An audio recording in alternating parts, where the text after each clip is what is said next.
How does a society thrive when the world economy is undergoing constant disruption? How do we continue to learn when information is moving at the speed of light? There are places that are ahead of the curve, cities building the tools for tomorrow. We want to create innovations that have a real-world impact. One day, Singapore can be self-sustained in food production. You are looking at the development of Singapore 40 years ahead of time. This city could be a model for what's to come. This is the city of the future, Singapore.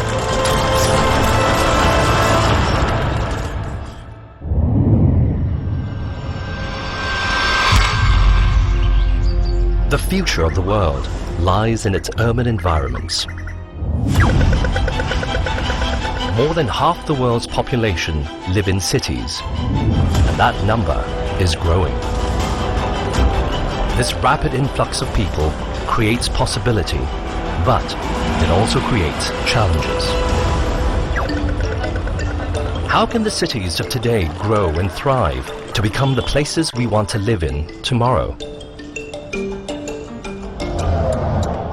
Creating sustainable, manageable human spaces in the world's ever-expanding cities is a challenge facing governments across the globe. And no one understands the complexity of this challenge better than the planners at Singapore's Housing and Development Board, the agency in charge of creating living spaces for about 80% of the resident households in one of the most densely populated cities. I'm an architect by training, and I also have a master's degree in planning. So I'm an architect planner.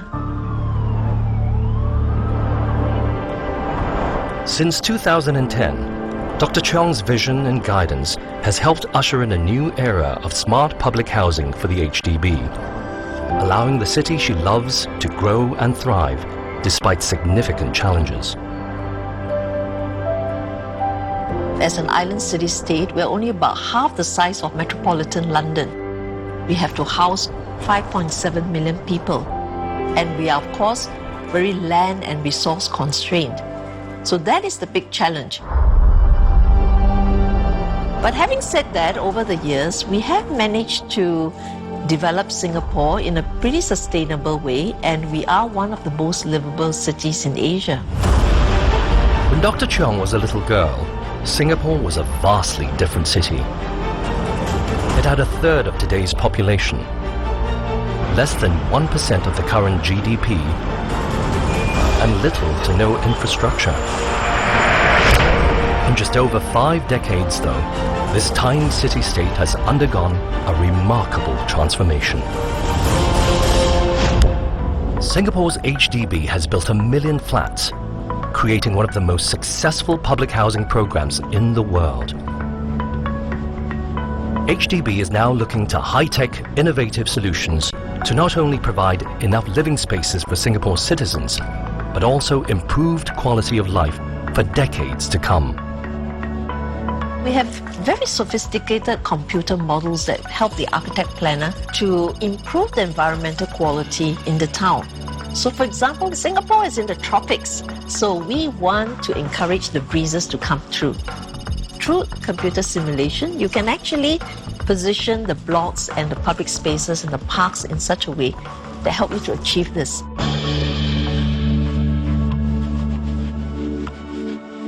Singapore does very long-term comprehensive planning, and that is very important. You are looking at the development of Singapore 40 years ahead of time. And this is important because it ensures that we have sufficient land safeguarded to meet all our development needs. Singapore is planning decades ahead. In such a land-scarce nation, the question is often not what to build, but where to build.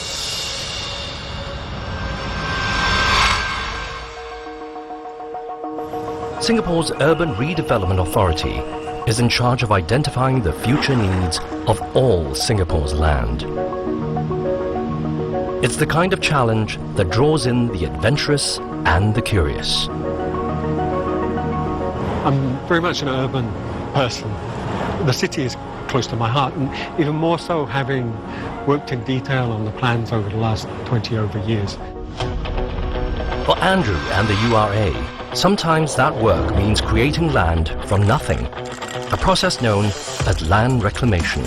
Since independence in 1965, Singapore has used reclamation to increase its land mass by about 23%. One of the most striking examples of this, and perhaps a vision that cities across the world may adopt, is Singapore's Marina Bay, a vast engineering project that has been decades in the making. When I first started work with URA, Marina Bay was just a vacant tract of land. It was only maybe 10, 15 years ago that we actively started development of the area. Andrew was part of the team that drew up the plan for Marina Bay and translated it into reality. Its development dramatically increased the footprint of Singapore, but it was designed with the needs of its citizens in mind. The traditional central business district just comprises of office space, then is only used 9 to 5 days a week. So as we've planned Marina Bay, we've also looked to bring in complementary uses. So the idea is you create a mixed-use precinct that the activities carry on 24/7 and 7 days a week. To make the round-the-clock Marina Bay model work, the URA needed infrastructure. In land-scarce Singapore, that meant going underground, using precision-designed layers of essential services, including water and electrical tunnels, pedestrian and commercial spaces, transportation infrastructure like highways and subways, and even telecommunication superhighways. These hidden underground systems have been designed to meet the needs of Singapore for the next 50 years. But some in Singapore are looking beyond that, already imagining the cities of the far future. I actually think that the future of Singapore is not just about increasing the density around transportation nodes of activity. I actually think it's about exploring air rights as well. Jason Pomeroy has grand visions for his city. The award-winning architect of Singapore's first zero-carbon house, the Bee House, his designs are pushing the boundaries of how Singapore might look more than 50 years from now. Think about creating structures over roads, over motorways, topping up above existing structures. The rooftops today might be sky courts, sky gardens of recreation. If cities expand upwards into the skies, conventional methods of road transportation may no longer be effective. Perhaps the future of urban transportation will play a major part in shaping the way we live. And then all of a sudden you're going to need to think about how to get people up there. You know, if you were to fast forward 50 years from now, we already see drone technology becoming so advanced. Why are we not sticking people into those drones? Again, a bit like Blade Runner. All of a sudden, your sky courts, your sky gardens, even your private terraces to your condo is actually a landing platform for your own personalized drone. Though the idea of us flying to work may be decades away, drone technology is advancing rapidly and could become integral to the evolution of transportation in the cities of tomorrow. In Singapore, the government has thrown its support behind an advanced program to test the limits of drone capabilities in the world's rapidly expanding urban environments. Yeah, we will release the drone. Skyways is Airbus's project that is exploring this urban air delivery domain, or basically cargo delivery with drones project.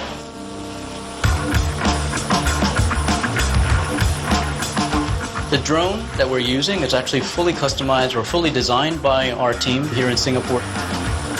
To ensure maximum safety in the air, the drones have multiple aerospace-grade navigation systems, so that if one system malfunctions, it can rely on others to fly to its destination.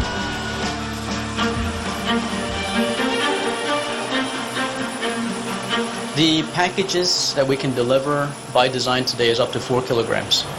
What we understand is that 4 kilograms would cover perhaps about 80-85% of all the packages that or parcel deliveries that are done today.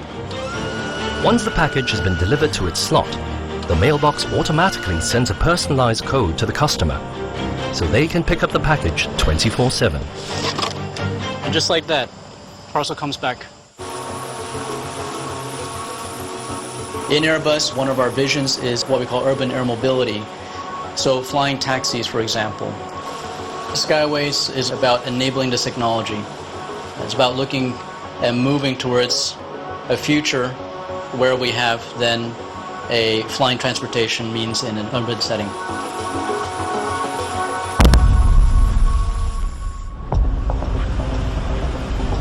Singapore innovators are imagining and experimenting the what's next for urban travel.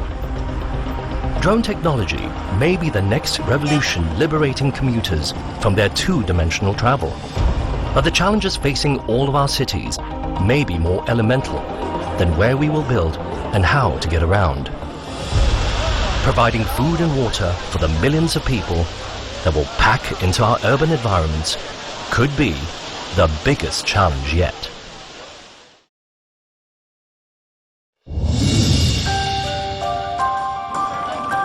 As urban populations rise, the world will face unprecedented challenges.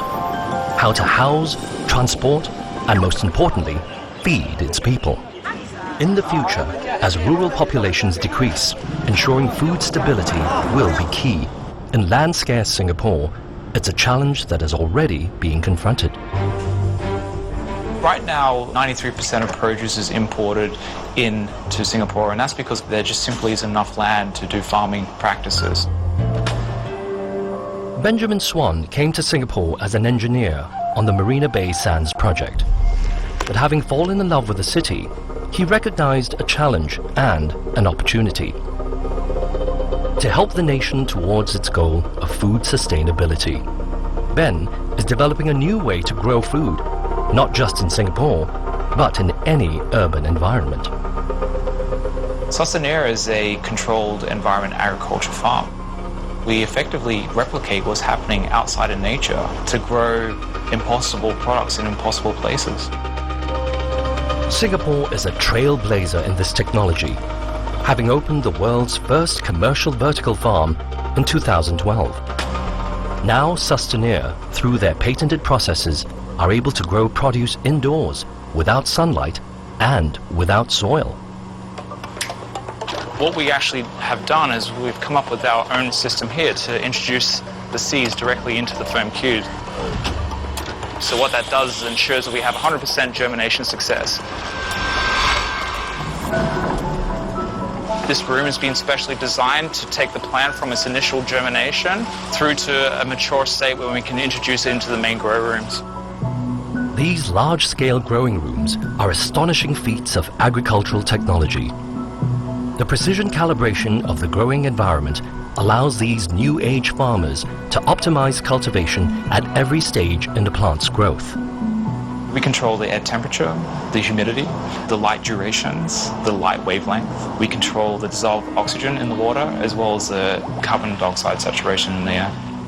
In these closely monitored growing rooms, Sustainera is creating food history. First ever Singaporean grown strawberries. We're actually growing 3 varieties in this room.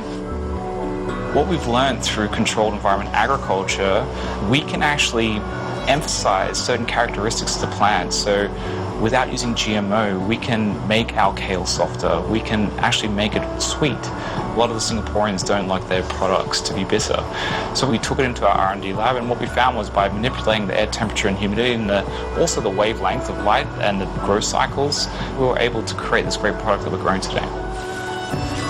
Not only is this farm able to produce vegetables perfectly calibrated for Singaporeans, but the techniques could provide vital farming areas for the densely populated cities of the future. Traditional land farming grows produce outside, on a flat, linear area. Sustainier's system grows food inside, in any building, expanding agriculture's footprint up into the sky. So what vertical farming means for places like Singapore that has very little or has land scarcity is that we can leverage buildings to grow product. And with the efficiency that we have within our footprint, we believe one day that we could actually produce enough produce indoors to sustain Singapore's demand. Fresh, available food will be a necessity in our cities, not only to feed citizens, but also to keep them healthy. As populations age and the incidence of diabetes continues to rise across the developed world, Singapore, like all cities, needs to encourage its citizens to eat smart and well. We wanted to deploy food and beverages as a tool to manage. It could be health, it could be wellness, it could be performance, and of course also for fitness as well. Believe it or not, these colorful sculptures are edible. They are the creations of Dr. Lee Man Wai, a scientist at Singapore Polytechnic's Food Innovation and Resource Centre. Using the latest breakthroughs in technology, she is creating food tailored to the exact caloric and nutrition needs of Singapore's senior citizens. We wanted to look at personalized nutrition for a target group of people. So what we started off is basically looking at people with different lifestyles, or otherwise looking at people with different health conditions. To realize her vision, Dr. Lee collaborated with bioengineer Mark Wong to build a piece of wearable tech that can monitor a person's nutritional requirements. What we have developed here at Singapore Polytechnic is what we call the InterSense system. It's in a form factor of a watch. The app, it's pulling data from the wearable. So this data can then be fed to algorithms to compute specialized individual nutrients that are customized for the individual. So a 3D printer could then use this data and print out the appropriate nutrient values suitable for that individual. Dr. Lee's system is one of the first of its kind in Singapore, and perhaps the world, to pair wearable tech with 3D printing to create food with personalized nutritional values. This particular printer actually has a beautiful way of allowing us to customize nutrition. So there should be probably a chicken rice that is actually high in calcium, some that is actually good for potassium and different types of vitamins and minerals that is a custom. While still an experimental prototype, the potential is staggering. This jelly packs a punch with the necessary nutrients for optimizing health and even preventing diseases. With greater sets of data from each individual, we can now create a whole library or database and identify trends by using machine learning or using AI. So that is extremely powerful in the near future, to be able to predict potential health issues and mitigate those health issues in population centers before events occur. Through imaginative planning and technological innovation, Singapore is finding new ways to house and feed its growing population. But perhaps one of the biggest challenges facing any global city will be ensuring a constant, safe supply of that most precious of resources, water.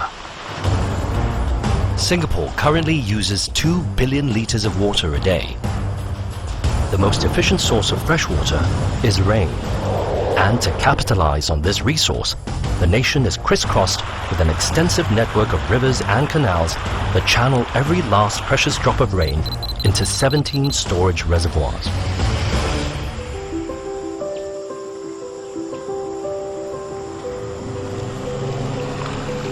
About 2/3 of Singapore is a water catchment area. That's about 400 plus square kilometers. So water that falls on a catchment area, it will find its way into our drains and canals, which are linked to one of our reservoirs. Singapore's catchment system is extensive and efficient. But to collect rainwater, you need land, and lots of it. Singapore is a small island, so we are limited in terms of the catchment area that we have. And also now with the changing weather patterns, the water coming from rain, it's a bit unpredictable. So we've moved on to more weather resilient water sources like desalination. As the world warms, every city will need to find fresh solutions to provide their citizens with clean water. In Singapore, the Public Utilities Board is already looking to the future, experimenting with new techniques to push the water potential of the little red dot. Looking ahead, our cities need to overcome a variety of challenges. Rapid urbanization will present problems of growth, housing, and food sustainability. But none may be more crucial than the access to fresh water. Singapore currently imports about half of its daily water requirement. In the next 3 decades, though, the aim is to ensure water sustainability. To do so, planners are looking to a resource the island nation has in abundance: seawater.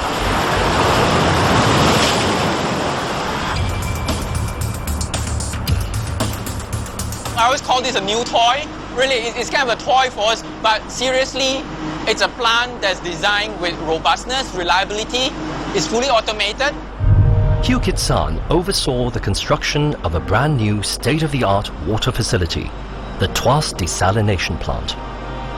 We've been working on this project for the last just over 2 years to get it from a green field and up to the state that you see right behind me, a functional 30 million gallons per day desalination plant.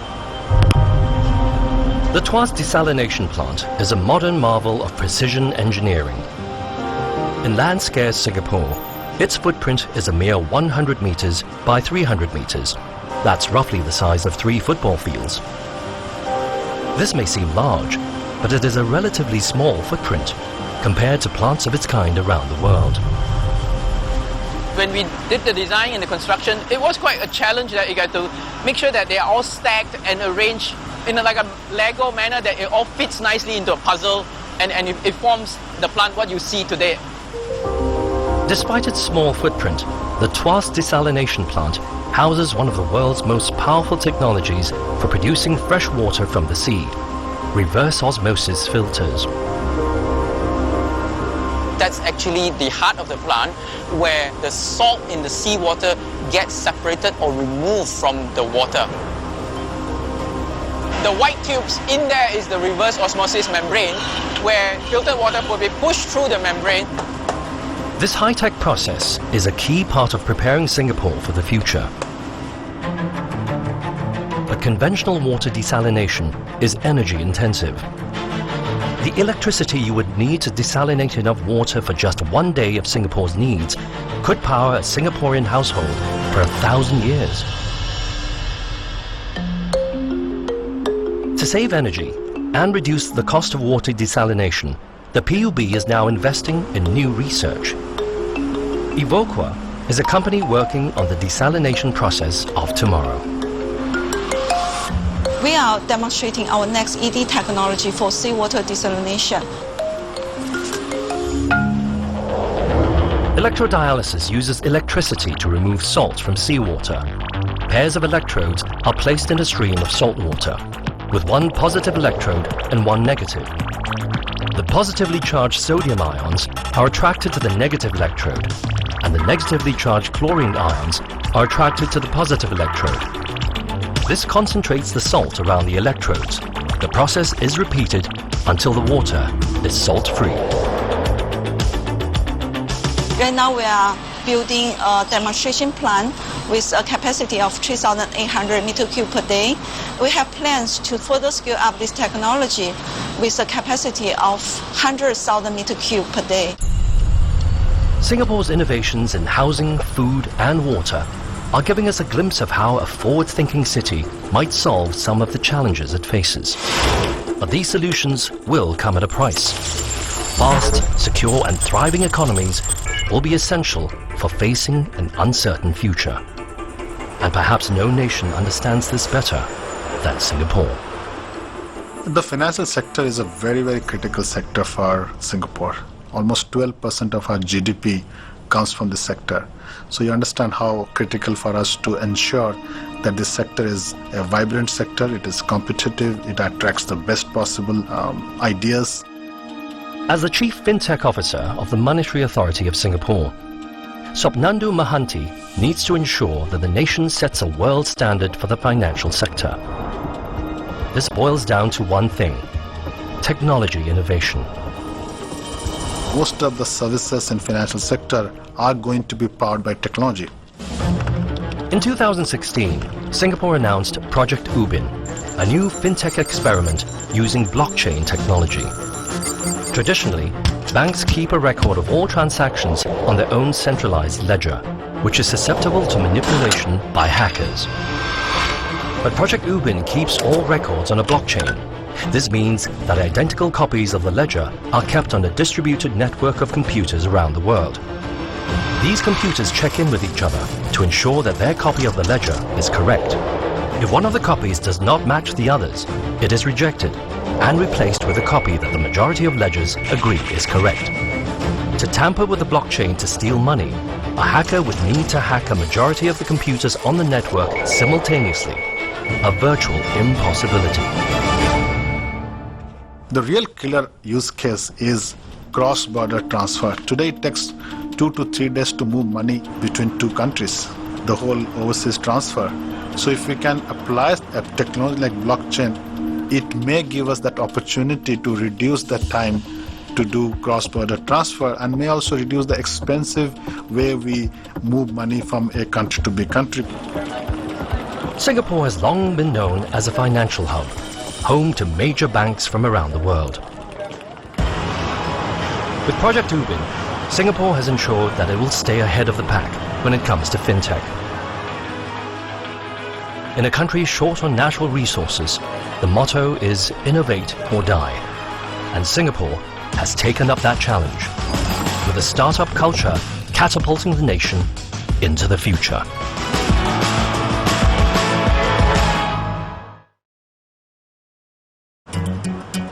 Ideas are one of the intangible resources that power cities. Singapore has capitalized on the nation's creative DNA to support and usher in a new wave of innovative companies. One of the biggest startup hubs is ST Engineering's tech incubator, InnoSparks. We are focused on solving some of the urban challenges, particularly solutions in smart cities as well as health tech. Medical technology is a $350 billion global industry, one that thrives on the latest ideas. Start alignment. Like Alan Go's revolutionary automated needle targeting system. With AND system, we are able to automate the entire needle alignment process, making it very stress-free for the doctors. They can align the needle to the target at a fraction of the time. It is more accurate. More than just a surgical assistant, Alan's robot can actually help train the next generation of surgeons. Typically, for surgeons to be expert in terms of puncture, he has to puncture more than 150 times. But with such a device, which is smart, automated, junior surgeons probably just require about 40 to 50 puncture, and they could be an expert in the field of puncture. InnoSparks has also been key in developing life-saving technologies to solve global health problems. My name is Jerome. I'm the head of engineering at InnoSparks, and I'm also the lead engineer for Air Plasma Mask. So we actually started the project development in 2013 when Singapore was hit with severe haze. During the 2013 Southeast Asian haze crisis, large-scale wildfires blanketed the region in impenetrable smog, shattering all records and pollution indexes. Stores sold out of high-quality air filtration masks. Worse yet, parents were dismayed to learn that all masks on the market were built for adults. We actually went to do a 3D facial scanning of more than 850 children and adults. And then using an algorithm that we developed in-house proprietarily, we came up with 3 sizes of masks that fits children, adults to the elderly. Using thermal imaging, the benefits of these masks leap into focus. We can see that actually the mask itself stays pretty much purple. This is a quick way to show that the ventilator is actually effective in venting heat from the mask. While a vital part of Singapore's economy, the tech scene is not just about software or hardware. At its core, it is about hardware, providing for its citizens. We want to create innovations that have a real-world impact, so we take a very user-centered approach. Singapore's digital economy is providing real, tangible benefits to people, and some of its brightest inventors are focusing on the far future. Local startup TransferFi has developed a technology that could change the way we think about electricity. Wireless power transfer is inherently being able to transfer power wirelessly. We're using radio frequency to be able to transfer power. In terms of the construct behind it is electromagnetic waves, essentially power within a waveform. The custom-built transmitter converts electrical current into electromagnetic waves. Using a complex algorithm, this wave is modulated and focused into a tight beam, transmitted to an array of antennas using radio frequency. The receiver harvests the radio frequency waves and converts them to direct current, which is able to power electrical devices. The system is ready now, so the signal is now generating. I think now we are ready to switch on the power amplifier.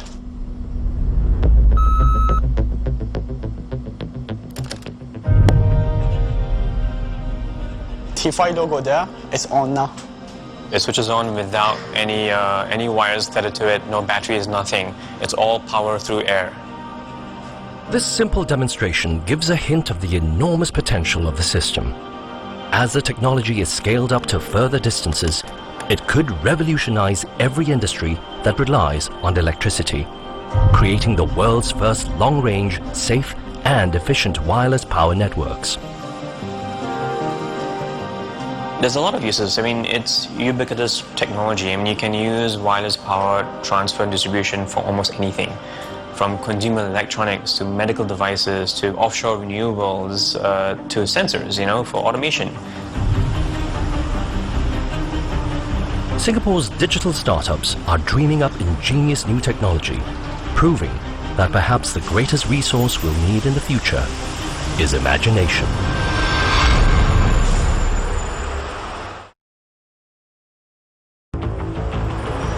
In tomorrow's super-connected smart cities, every aspect of our lives could be affected by the constantly changing world of digital technology. Preparing the next generation for this future is top of mind for most educators of today. In Singapore, that preparation starts early.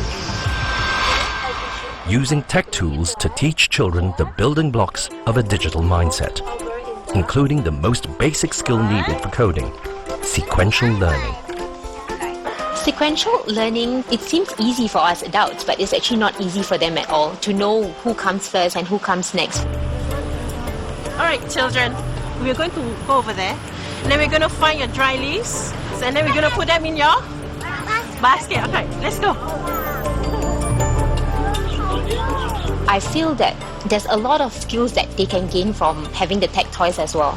Yeah, learning problem-solving skills, communication skills, language skills as well, and also they learn how to problem-solve sequential as well. 1, 2, 3, 4. You need to press 4 steps. Good job. The Playmaker program, there are 3 tech toys. The B-board is something that is very friendly and very easy to operate because there's only a few buttons for the children to use. So for example, we have the forward, backward, turn left and turn right button. Try to show us how to go. Keyboard, I would say it's a little bit high-end order thinking, whereby children will have to sequence the block first, put it in order, and they have to scan the barcode. So for keyboard, it won't function if they don't start with the begin block and end it with the end block. So during that time, children actually get to do a trial and error to see whether it works or not. Miss, we need more pen. These tech toys introduce children to advanced learning concepts. In doing so, they are arming future generations of Singaporeans with the skills necessary for computer programming and literacy, without exposing them to too much screen time. This dynamic new approach to education is of critical importance for parents, helping to prepare their children for the workplaces of the future. So where do you want to go to now? I've got 3 boys. They are 12, 11, and youngest is 4. Since I'm in the finance line, the current way to go is the fintech. The concern for how my kids are going to cope with the new change in their career force has always been there. Definitely, I feel these tools will actually help children to prepare in the workforce in the future because we are actually building the foundation. For example, the foundation of language, the foundation of problem solving, the foundation of communicating with people. Tech literacy is not just a challenge for newer generations. As populations around the world age, the need to become digitally literate cuts across all age brackets. Singapore is tackling this problem head-on with proactive efforts to provide tech education to all of its citizens, ensuring none are left offline.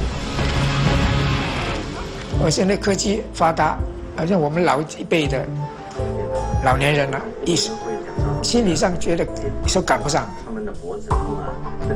3年前我儿子给我这个智能手机，我基本上不会用，就是打电话而已。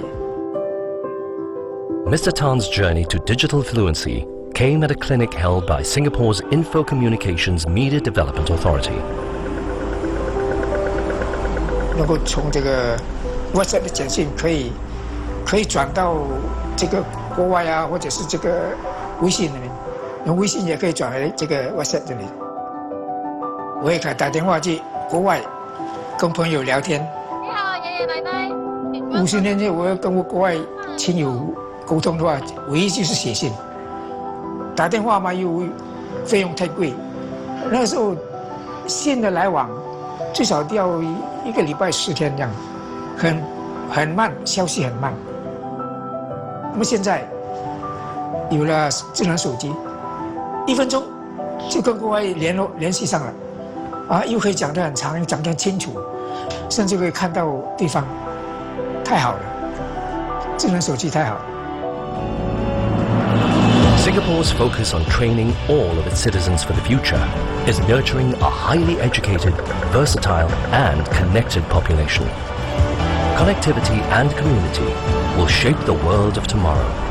And in Singapore, that sense of community is already revealing itself in new and surprising ways. We are racing towards a future that will be dominated by technology. In the decades to come, dedicated citizens will find ways to harness that technology to make a positive impact, enhancing lives through creative innovation. In Singapore, technology is already being created that will care for the nation's most vulnerable. We try to provide sleep wellness for newborn babies and also premature babies. Hi, how are you? Hello. Hi. Hi, Frank. Yeah. So what you do is that you actually put a baby on it, and after your baby sleep for about a minute, we can give you the breath count and know how well your baby is sleeping. When a baby sleep, they have a lot of periodic breathing. That means they breathe and they stop, they breathe and they stop. Now this happened to 2% of the newborn baby, but it happened to 60% of premature babies. Periodic breathing dramatically reduces oxygen flow, which can have a detrimental effect on a baby's growth and even their cognitive development. The breath optic system uses fiber optic technology to help monitor this. For Frank, this project is personal. Actually, one of the driving force of us inventing this product was because 24 years ago, I had a premature son. At that point in time, I bought whatever that's available to try to monitor the baby. And actually for 1 month, me and my wife did not sleep in the same room because we took 12-hour shift to stare at the baby. So we took turns to look after my son for a while. So when we were able to use the optic fiber technology to create such a sensor, we really know what we want because I was in that position before. And your son is okay now, right? Oh, my son is perfect now. He's alive and kicking and well.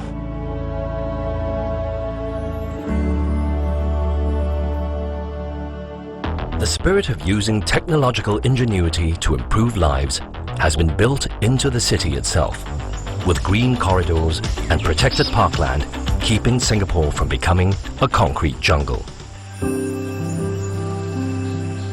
In its efforts to conserve and protect its status as a city in a garden, NParks is employing the power of technology. So one of the tools that we use is called the SG Bio Atlas app. It's a free citizen science-based app where everybody can download and you could record wildlife sightings that you see in Singapore. It could be at your park, it could be in the forest in Singapore. And using this data, we can develop some conservation or management strategies where we could conserve certain habitats or protect certain green spaces. The app is empowering Singapore's citizens to play a meaningful role in the conservation and protection of the city's incredible biodiversity.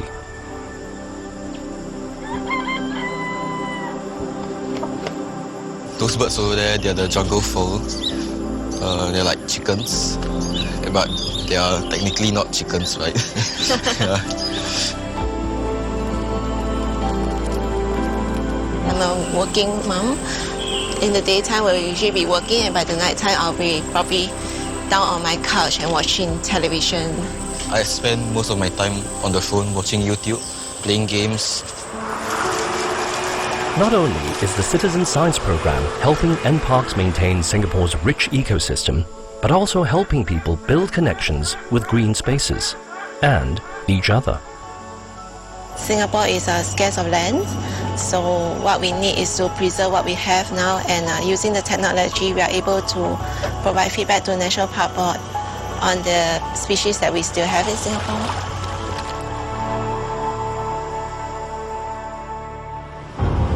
As the modern world rapidly marches towards urbanization, our future cities will face unprecedented pressures.